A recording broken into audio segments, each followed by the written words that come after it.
Okay, good morning. We're back to our Shalom Bayit Shiur, Just for Men, Garden of Peace, page 252.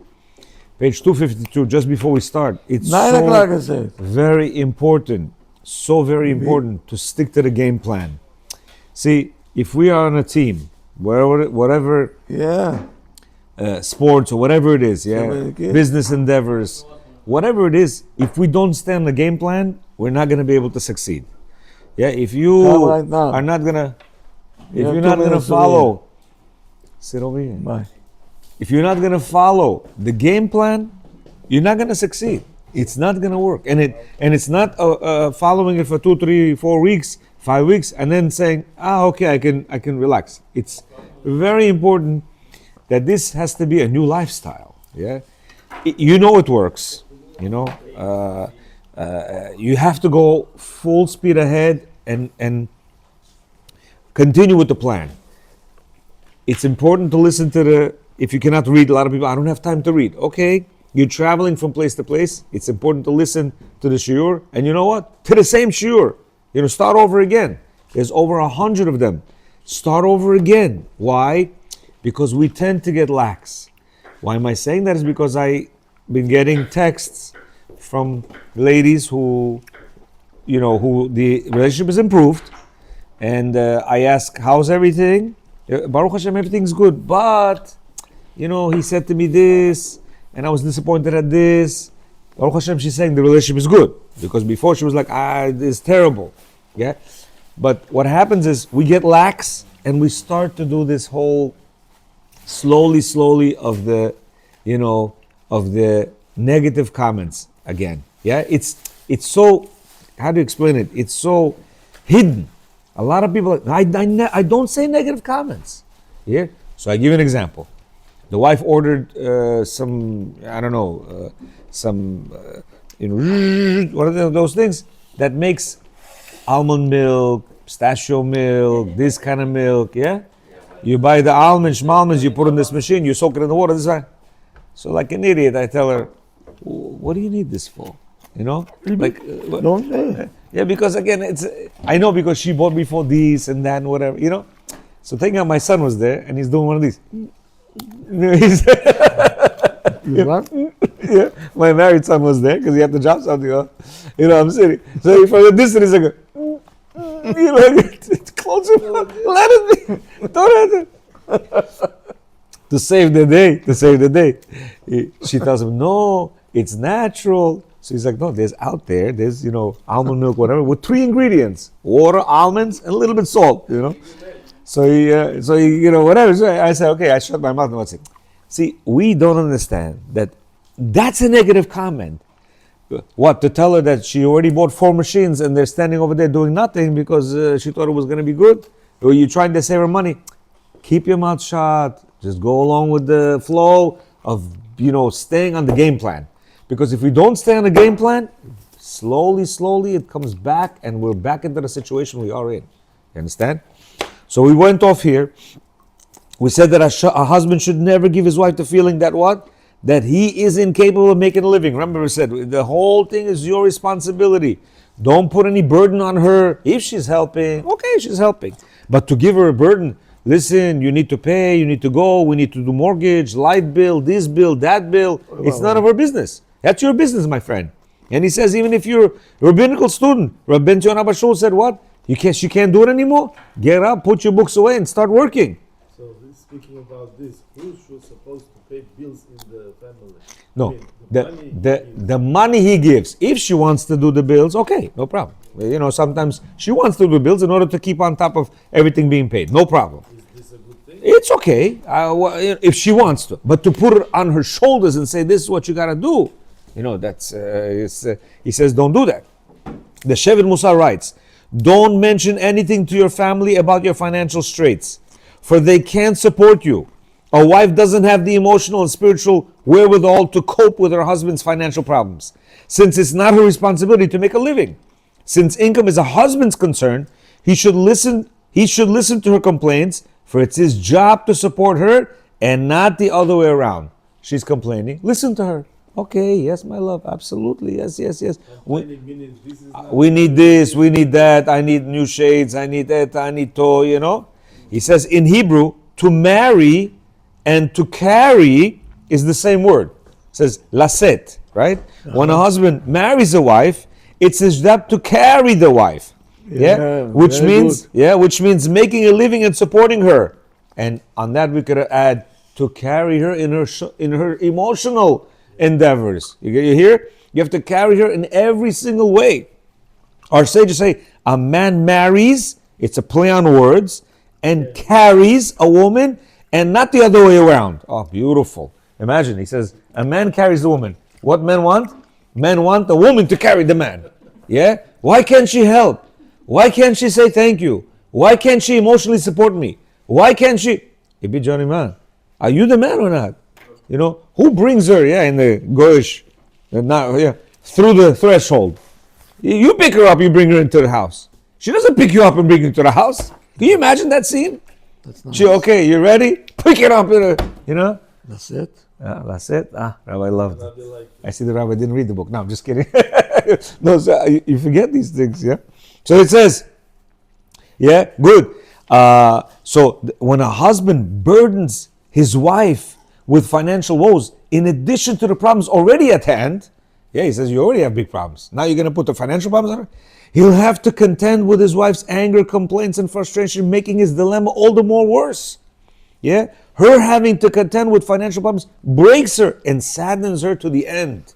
If a woman's, from the beginning, from the get-go, she's an emotional person, right? And she cannot handle, words that you're telling her. Can you imagine putting on her shoulders all kinds of financial difficulties? Yeah? We have to pay for this, we have to pay for that, I can't, that's not her business, my friend. Go complain to your mother, I don't know, your father, your brother, whatever it is. Go complain to it says don't complain to her.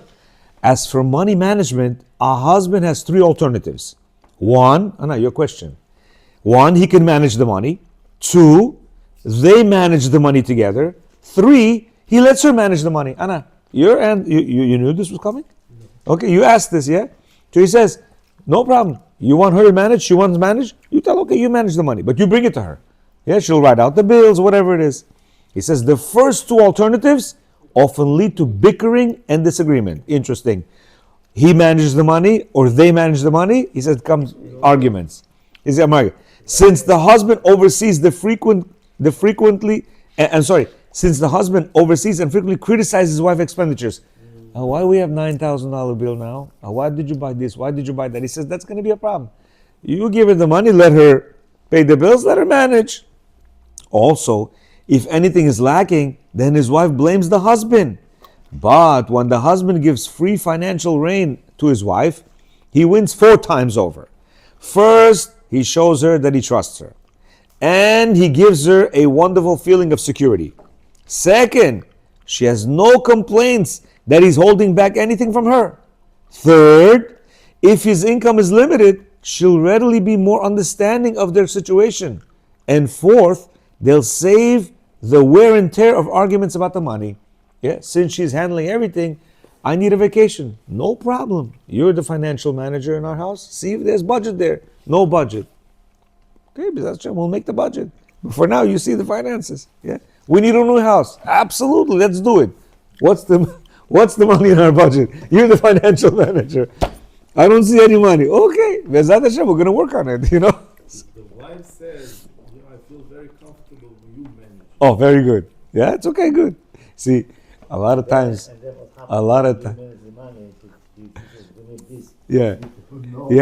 So a lot of times, he's saying something very deep, right? A lot of times the woman is like, why is she buying such expensive stuff? Because she's like, how much money does he have? What's the deal over here? Why I can't see any of that? So they test through this way. That's why they're like, I want to buy a house. Hey, where's what kind of down payment you need for a house right now? So he's saying when it's in her hands, she sees everything. So she's not going to open her mouth. She knows that there's no room in the budget for it. He says one of the worst traits a person can have and a guaranteed destroyer of peace in the home is stinginess. Doctor. Stinginess, yeah? Stingy people love money to the extent that their hearts are sealed to the needs of their loved ones. Stingy people are cruel since they have no mercy or pity on their fellow man. They refuse to give charity. Even worse, they're unaware that they're cruel and justify their own stinginess. Their lust for money blinds them, just as the Torah says, no one likes stingy people.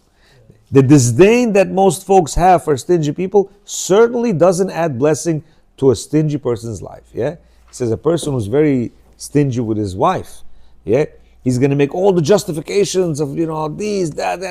It's not going to bring any blessing. It's going to bring strife in the house. Yeah, so you can't be exacting on every inch of what's she doing, where's she spending, what is it? Oh, that's new. Yeah. The question, since this is very important to figure out. Yeah. About the stinginess. Yeah. You have girls, when they want to get married. Yeah. What are the ways to check it, to see if the person is stingy? When they go out. They'll do all show. Buy whatever you want. No. Not everybody. A lot of them are very true. My daughter says she went on a date. He said, I think we should take a salad for the both of us. She said. No, he. Yeah. And that's it. That's it. EB, she what? He bring it to a restaurant. One salad for the both of us. Maza said. What kind of? We're gonna share. No, and that's it. No main. No whatever. She was hungry. Yeah, she was hungry. Yeah. So you could sense it. Not everybody's blind, No, the question is, should she intentionally? Test him. Yeah. But of course she has to test him. Of course you have to test him. It's a big problem. Listen, stinginess is a big problem. He's not saying you don't have. He's saying you have and you don't want to give. Maybe he's a student. We don't know that. Or maybe you got 1 hour with your daughter and he was a student.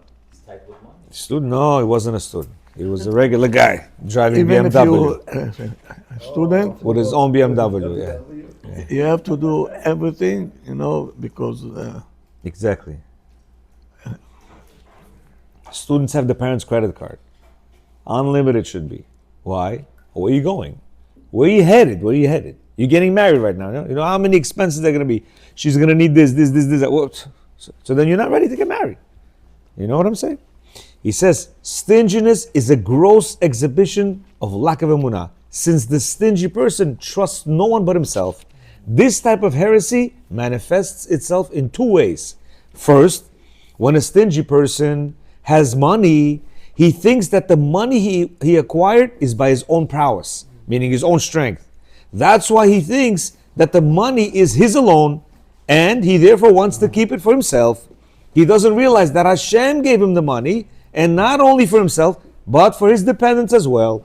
Hashem can easily give the money to someone else at a divine discretion. Meaning, Hashem, if he wants to give money to anybody he wants. Yeah? These are my nephews, by the way. Yeah. My brother's older son and my younger brother's son. that's Yitzchak's son, no? Yitzchak's son, yeah. The second one, not the big one. Okay? So he says, The way you can see. stinginess, you think that you are the one who made the money, yeah, not realizing it's Hashem, and he gave it to you for the whole family. And if he wants to take it away from you, boom. Stingy person doesn't realize that as long as Hashem wants him to have money, as much as he uses it, Hashem will replenish it. Many people, they hold on to it. Yeah, they think, I gotta save it. So Hashem's okay, I don't have to give you because you have it. He said, I want you to spend. You spend, I give you. You spend, I give you. Yeah? So he says, spend, I give you. For that reason, he won't lose a cent by donating to charity or by spending his money to fulfill mitzvot. On the other hand, if for some reason Hashem doesn't want him to have money, 1,000 ironclad safes won't prevent him from parting with his money. Says if Hashem wants to lose money, boom, you could have safes like you don't know what. Second, when a stingy person doesn't have money, he doesn't have money. First one was he has money, he doesn't want. He thinks that he is no longer responsible to provide for or see to the needs of his loved ones. In his spiritual blindness, he doesn't realize that Hashem is watching his every move.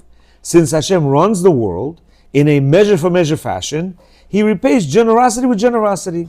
The miser's stinginess is therefore a deadly boomerang, meaning Hashem says, listen, I'm looking at everything. You're generous, I'm going to be generous. You're stingy, okay, I'm also going to be stingy. You don't want, I'm not going to give you. Here, he says misers, which are people that are very, can be divided into several categories. There are those who are stingy with strangers, but generous with their own kind. At other hand of the spectrum is there are demonstrative misers who are magnanimous with other people, but very stingy with their family. One is generous with the family, stingy outside. The other is generous outside, stingy inside. Well, you shouldn't be stingy at all. You shouldn't. Pick one, which one? Be generous with your family. Be generous with your family. He says, then there are misers who are stingy with everyone except for themselves. Everybody's stingy. Finally, there are misers who are even stingy with themselves and can't stomach parting with a cent. In the end, they leave everything they've hoarded to someone else. Chas v'shalom. The United States is great at that. You collect, no family members, you die, and the United States government gets everything. The cat, the dog gets it, He says, what's a good husband? One of the worst types of stinginess is a husband's stinginess in regard to his wife and children. He neither sees nor feels their needs. This is absolute cruelty. Every household expenditure is a waste that triggers his wrath. Such a husband is virtually impossible to live with. And we know we don't have to explain that. Nothing saddens a woman like a stingy husband. By nature, a woman needs her husband to shine his light on her. In practical terms, this means giving her money. Even the understanding wife of a poverty-stricken husband that has nothing to give finds life unbearable. But it's even worse when the husband has money but fails to give it to his wife. You hear? There's a poor man's wife, It's hard for her.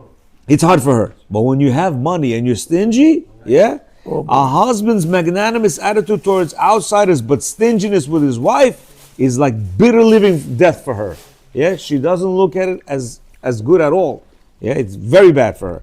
If the husband would believe in Gemara's words that honoring his wife would lead to wealth, then he'd certainly honor her by purchasing clothes and jewelry for her.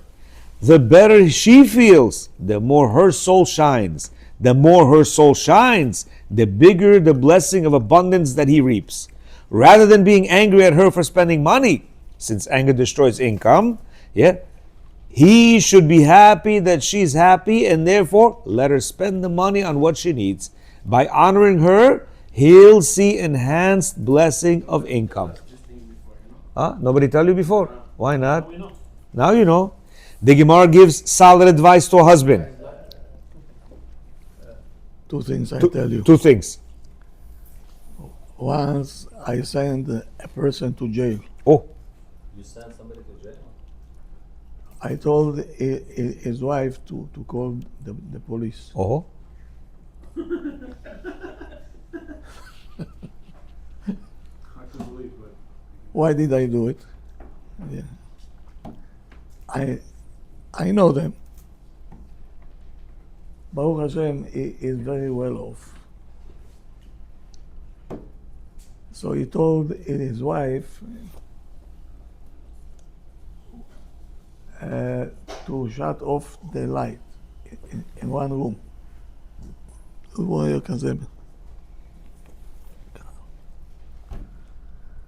She forgot.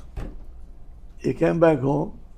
You see that the light still on.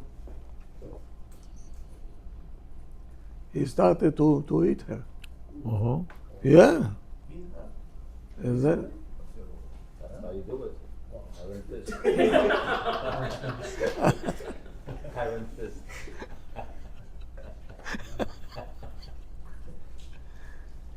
So I told her, call the police. Chick-chack. The police came, arrested him. He went to the booking, a Spanish guy, gave him cara, very good, very good. And then he came to me with complaints. He told me because of you, I was in jail. They punched me out. I said, very good, Habibi. It was a good class for you. Yeah. I told him, you tipesh. How much it cost you? It's your wife. Mata said, what are you doing? What are you doing? To raise hands? Okay, so go to jail. It was pleasant there. And then, no, I don't want to get there anymore. Good. A second thing, if you talk about stinginess, this is a great neck. Iranians, I come into the house, I see a very strange fridge. Yeah, with locks. With locks. Have a lock. From the kids. Huh? From the kids, probably. No. No. The husband has his own, and she had her own.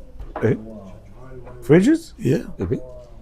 with the lock, not stamp lock. Both of them has a lock or just Both of them have locks. she had one lock and he had one lock? Yeah. For what? For what? Like, for what? Refrigerator. One likes cold, one likes Don't touch warm. my stuff. Don't touch my stuff.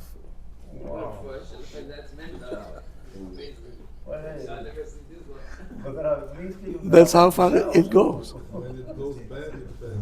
That's far. That's how far it goes. So that's באמת a sickness, and you're not able to live with such a person. You can't. Okay. כבוד הרב, הוא אומר אולי שם אותם אמורים שהאורחים לא יגעו בפריג'.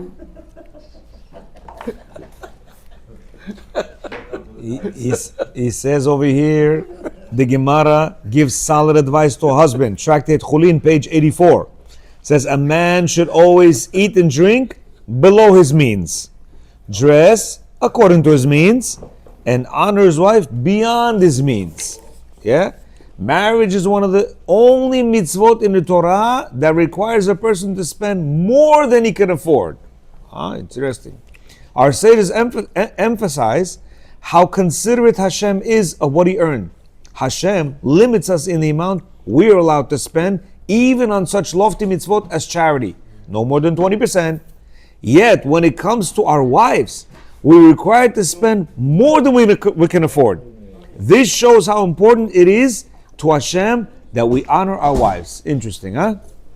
A lack of funds does not exempt a person from honoring his wife. On the contrary, he should increase his prayers, work overtime, take a side job, and do anything honest to provide for his wife. Here? So I should try to go broke, making my wife happy? Chas v'sholom. No. He says when you make your wife happy, there's never you can be broke. That's what he says. You know, but first you came today after 300. I don't know. We have many classes we had. Yeah. If you emotionally fulfill your wife, Hashem is going to be physically sending you parnasa. And if you physically with gifts and shower your wife, yeah, he says not going to stop the baracha. Why? Because the wife's shine through her is what Hashem says you're going to receive. So if your wife is happy emotionally and physically, Hashem leaves you alone. If she's not, He's going to slowly, not destroy you, but make you suffer. You understand? So he says, don't show your wife empty pockets and don't plead poverty. Tell her, certainly, sweetheart, I'll get you what you want. I won't spare any effort with Hashem's loving help. When Hashem sees that a husband is sincere, He'll readily help him to honor his wife. I'm not going to tell you names, but I know people who go beyond what they have, sometimes borrow, to buy their wife certain things. Is that normal? Yes. You know what I see for him? He happens to be a close person to me. Mamish baracha. He sometimes, boom, gets, some business from here. Boom, gets from Israel. Why? He said, listen, this is my wife. The Torah says I gotta buy a gift on holidays. The Torah says I gotta, and that's what he does. I admit I don't do that always. I'm gonna be, and you know what? I see it. Hashem says, okay. I also don't always give you business. You understand? So if we follow what Hashem says, guaranteed, He guarantees. He says, A lot of people don't believe in that. the next book we're gonna learn is called Emunah, Be'ezrat Hashem. We're gonna learn what does it mean to have Emunah in Hashem. You understand? We're also not allowed to hit our wives. We're also not allowed to speak bad to our wives. We're also not allowed to comment to our wives negatively, right? We're also not allowed to make our wives number two. You understand? Meaning, who's more important, your mom or your wife? Always right. Shh. Who's more important? We ask you. Right now, you're going to be online, and it's, excuse me, we're not forget Judaism. We're talking you. Mom or your wife? What's important? 1 second. We're asking you a question. In Judaism, that's what they say. Right now, what are you going to tell me, mom or your wife? You're going to tell me mom. It's hard to say. You're going to tell me mom. I can already see from you. Let me ask you Yeah. a question. Yeah. Ask for Shalom. Yeah. You have outside there's a guy with a gun. Yes. You've got to the gun is pointed at your Yes. wife or your mom. Who would you pick? Your wife. You would pick your Yes. I'll tell you why. With my wife, I could bring another 15 of these kids, 20 of these kids. With my mom, I can't do anything. My mom has already did her thing as far as I'm concerned. She had me. Now, am I going to disrespect her? Chas v'shalom. Should I provide for her? Absolutely. But if my wife is dead, my life is over. If my mother's dead, chas v'shalom, right? I will carry on with my life. You understand? I will bury her properly and do whatever I have to do, and I will carry on with my life. And I will bring more children with her, and she'll be able to raise my children. My mother already raised her children. They're already married. Everything is fine. My responsibility is with the woman that I'm living with now. And you know what the proof is? If you have an argument between your wife and your mom, you're going to go live with your mom? You're not going to go live with your mom. You're going to say, Mom, please, I love you so much. Please leave me alone, Mom. But I have a wife I have to take care of. If you're going to go live with your mom, you shouldn't have got married to begin with. You should have not got married. Don't laugh. This is the fallacy of our men right now. We think our mom is our wife. Our mom is our mom. You have to protect your wife as if it's you. Let me tell you something. You know what the Torah says? If it's you or your mom, who you protect? You. If it's you, they're shooting. You're going to protect yourself or your mom. Who are you going to protect? You have only one shield. Guess what? The Torah says you. Why? Your life is more important than your mom's life or anybody else's life. Your daughter, your kid, your whatever. Yeah? Over here, we learn that you are your wife. You and your wife are one. You understand? She has half a neshama, you have half a neshama, so your neshama is one. Your mom's neshama is with your How father. many wives can you have? One only. One. Officially, Will we get married 2-3 times? they're gonna His wife. get punished in the future. You know why? Hashem is gonna say, I sent you a challenge and you chickened out and you walked away from the challenge. Why are you walking away from a challenge? I gave you $1 billion over it and you said, no, I'd rather take $10. Is that normal? It's not normal. But you know what? We make it normal. Why? Because I like my comfort. Me, I like to drive in a car, nice fancy car. I'd like to wear fancy clothes. My wife, who cares about her? She's nobody. And that's the mindset we have. She's nobody. That's why my mom is important, my dad is important, my car is important, my friends are important, my business is important, my whatever is important. Everything is important. My wife, who's she? I can have another 20 wives. And that's our problem. In Hashem's book, one wife for you. One wife. No matter how bad she is. No matter how bad you think she is. But you can make her good. You know why? Because your wife depends on you. All these guys are sitting except for those 3 guys. All these men are sitting over here. We've been here already 4 months. We thought our wives were not good. Guess what? We came to the realization our wives are wonderful. We're no good. That's it. Right? Yes. I'm the first one who says this. That's why I'm here sitting talking. Because for 25 years I said to my rabbi right here, I said, Rabbi, what's wrong with my wife? And you know what he said? I don't know. And we, with this book, we said, holy smoke, Rabbi, it's my problem. I didn't realize that. Now my wife is wonderful. Wonderful. I'm saying it in public. People are going to hear this now. You understand? Why? It's because I didn't know how to talk to her.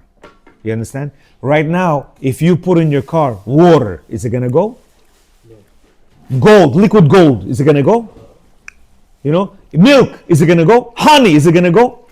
No, it needs gasoline. And what kind of gasoline? Unleaded, premium, whatever. If you put over there for the trucks, what is it? Diesel, it's gonna go? Not gonna go. Die. You know what we've been doing for? I've been 25 years. You know what I've been putting in my wife? I've been putting everything except what she needs. Now I know what she needs, and you know what? She's running TikTok. I'm thinking, Devone какой. Дурак ты, мамаш, дурак. Где ты был? Where were you? Idiot. Me. I looked in the mirror, I was like, you idiot. Where were you? But you know what? It's not my fault. Because I didn't know about this. I knew it. I read it one time, but I read it like that, like newspaper. Yeah. Ah, beautiful. Okay. I saw the pictures, everything nice, even though there's no pictures here. You know, the only picture I can't show was this picture. Oh, beautiful. When is she going to do this to me? Look, I said, when is she going to do this to me? And then I said, oh my God, no. That's him. He's protecting her. We want to be women, men in a woman's garb. A woman in a man's garb. And we want her nourish us, serve us, say nice things to us, respect us, this, that. Chamor borin. We were trying to do everything for her. I right now speak to many men. You know what they tell me? I wash dishes, I do laundry, I do everything. And my wife still hates me. I said, you know what? I was there also. Yeah. Now, no dishes, no laundry, no nothing. I come like a king. Sweetie, what time you coming? I'm coming 6:37. I've got hot food prepared for you. Before it was not like that.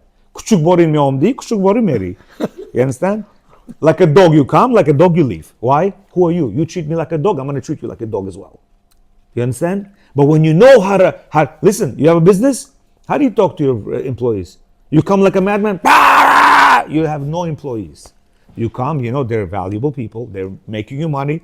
So you talk, Mr. Roberts, Mr. Joe, please, I need this. I need, please, yeah, please. When was the last time you said please to your wife? Ты сварила что-нибудь? Что тебе надо? When was the last time? You know, I tell men, listen, can you do me a favor? I'm a coach, by the way. Can you do me a favor? Can you text your wife, sweetie, you look so beautiful last night. I miss you. I can't tell her that. I said, what? She's your wife or what is she? Yeah, but I never said that to her. I'm like, what kind of husband are you? If you never said this to your wife, how do you want her to feel? Imagine you're coming. She knows that tonight she's going to be with you in bed. How do you want her to feel when you never say anything nice to her? And you know what? Many of them go into that bed cold and come out cold. And they tell us, they say, I can't be with him, but I have to because I don't want him to go cheat on me. Forced! I'll show you the texts. Forced! They have money, they have everything. He's doctor, she's this, whatever, everything. You know, most of my clients, for some reason, are professional people. You understand? Because those have no, I was going to say the yesterday's word, but they don't have the whatchamacall to come and, you know, but these professionals, at least they have the thing to come and say, something is wrong, I need help. You understand? But those that are in the business world, mujik, he's seeing the fire's burning. He's got a whole hose over here. He can hose it down. I can't. It's not like me to do that. You understand? And this is our problem. That everybody's important except for our wives. She's last place. That's why she's like this. I'll tell you why. He coming from a place in my house, like 20 years ago, more than 20 years ago, a wife come with the husband and his mother also, his mother. While we're talking, his mother saying to him next to me, Johnny Onesh, Ona yakta, zan bisyor. That's what he was saying right now. How many wives can you marry? You know, the first time I lost my temper, and I don't lose my temper, never ever. I got up, I told her, get out of here. Get out. She said, Ibi, she became pale. No rachmanut. I told her, either you're going to get out, or I'll call my wife now. She'll pick you up and she'll throw you out like a garbage can. Get out of here. You poison you. Poison. That's the poison. And 2 weeks passed. They were already on the plane to Israel. I told them, get out of here. They had already 4 kids they had. 4 kids. She wants to destroy this life. Well, she was, Mat משוגעת. she was single, there was no husband. No husband. No, but even a husband also, same thing. Yeah, same thing. Doesn't make a difference. It depends what relationship they have with the husband. They don't have it. No relationship. What relationship are you talking about? What relationship? No connection בכלל no. That's the problem. Huh? That's the problem. They don't feel each other. You see? She is supposed to feel the husband the most. Why? Because they have very good senses. She uses it against you. Why? Because she sees that you don't care. So even if you're almost on the floor, she said, I want you to buy me this. I want to. I said, she's crazy. I can hardly pay my rent. Is she out of her mind? She doesn't care. She doesn't care. She does it already as a revenge. You don't give me what I want, I'm going to show you who I am. So they taking something that Hashem gave them for their advantage to be sensitive to the children, to this, and they're using it to the negative side against you. Dangerous game. It's a very dangerous game. When you married your wife, she was a wonderful woman. You know why? Because you had no room to give her the negative comments and to treat her not like number one. Meaning, when you married her, you in your eyes said, wow, this is the one for me. Your mother might have said whatever she said, but you said, no, this is the one for me. But after that first day of marriage, you know what began? Criticism and my wife, if she's not for her, it could be another one. And this mindset drove this woman to a state that you're in right now, and many men are in right now. You could reverse that. And we've all reversed that. How? For the next 4 weeks, you keep your mouth shut. You don't say any negative comments to her. Nabarot, you say nice things. You're gonna see such a transformation in your wife that you're gonna talk like I'm talking right now. And you'll be like, oh my God, that's my wife? I never knew she was like this. You hear? The way we talk to them is the way they're gonna reflect to us. You understand? If we talk nicely with them, we treat them with respect, we make them number one, they're gonna be completely different individuals. Completely different individuals. We've tried it. Many people have tried it so far. It has worked with everyone who was a man and he did what he had to do. And the Okay. women know this and they're waiting for Oh, absolutely. They say, how come men don't know this? Absolutely. Yeah. What do you mean? Everyone. בכלל, man, when he wants to get married, is an idiot. What, Rabbi, before people get married, why don't you study with them for 1 month and then get married? They have a requirement. It's coming, it's coming. It's coming.